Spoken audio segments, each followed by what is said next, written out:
Europe 1. Nico Selagas, tout de suite, on retrouve David Abiker pour sa revue de presse.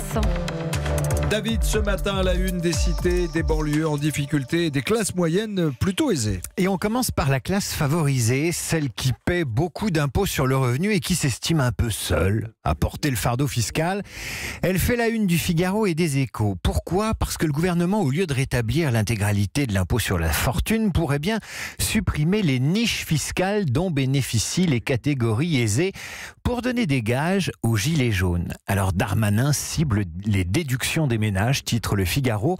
Réforme des niches fiscales, l'exécutif en terrain miné. C'est la une des Échos, mais la plus caustique, c'est l'opinion qui dénonce le concours l'épine de la chasse aux riches. Alors tandis que Gérald Darmanin s'occupe des classes aisées, le président s'occupait hier de la banlieue en se rendant à Courcouronnes, vous l'avez dit Nikos à l'instant. Oui. Et il y a dans le Parisien aujourd'hui en France un papier qui détaille avec une certaine gourmandise les moyens déployés par l'Élysée pour rétablir le contact avec la banlieue. Car le président a tout fait hier pour marquer son intérêt pour la banlieue. Toute la panoplie, la visite improvisée au bas de l'immeuble pour la proximité, le tout immortalisé dans une petite vidéo postée hier soir par les services de l'Élysée. Le président discute avec une dame à sa fenêtre, on dirait du Sarkozy sur la dalle d'Argenteuil en 2005, excellent pour la proximité. Le Parisien décrit ensuite la visite surprise aux jeunes en atelier de recherche de stage pour la spontanéité et les selfies, sans oublier la jeune Yaya qui cite le président presque dans le texte.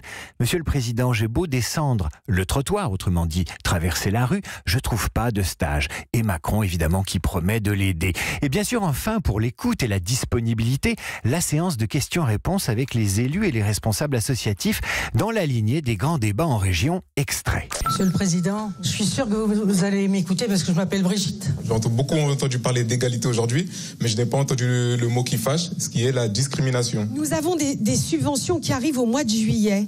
Moi, personnellement, j'avance quelquefois jusqu'à 6 000 € de ma poche, vous entendez bien, pour que je puisse faire les projets. Monsieur le Président, je vous appelle au secours. 800 emplois risquent de disparaître d'Argenteuil.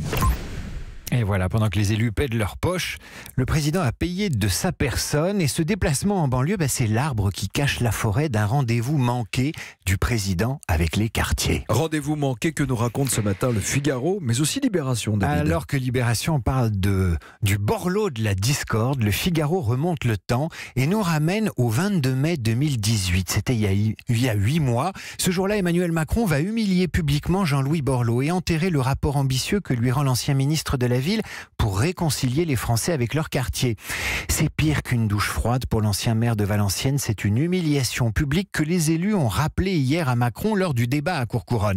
Le Figaro explique que Macron, la veille encore, faisait les yeux doux à Borloo, la danse du boa. Tout ça pour passer le plan à la trappe. En Macronie, on comprend pas ce qui se passe à l'époque. Et ce rendez-vous manqué va laisser des traces. Borloo aura ses propos amers pour manifester son dépit.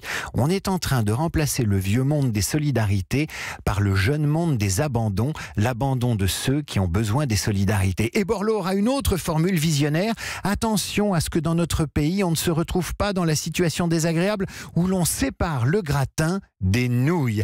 Et le Figaro analyse. C'est à partir du 22 mai et non pas au moment de l'affaire Benalla au mois de juillet que les Français ont changé de regard sur le président de la République.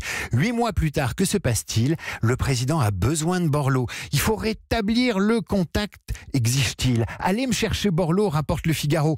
On a fait une connerie. L'intéressé, lui, se tient à distance. C'est intéressant. On termine avec quoi, David ? Oh, juste un souvenir que m'inspire cette vidéo postée hier par l'Élysée qui montre Emmanuel Macron en train de discuter avec une dame qui l'interpelle de sa fenêtre. Dans le Parisien aujourd'hui en France, le psychanalyste Serge Effez explique qu'Emmanuel Macron doit redescendre de son Olympe. Ça m'a rappelé un sketch fameux des Inconnus qui se passe en banlieue avec un certain Manu. Manu, tu descends ? Et pourquoi faire ?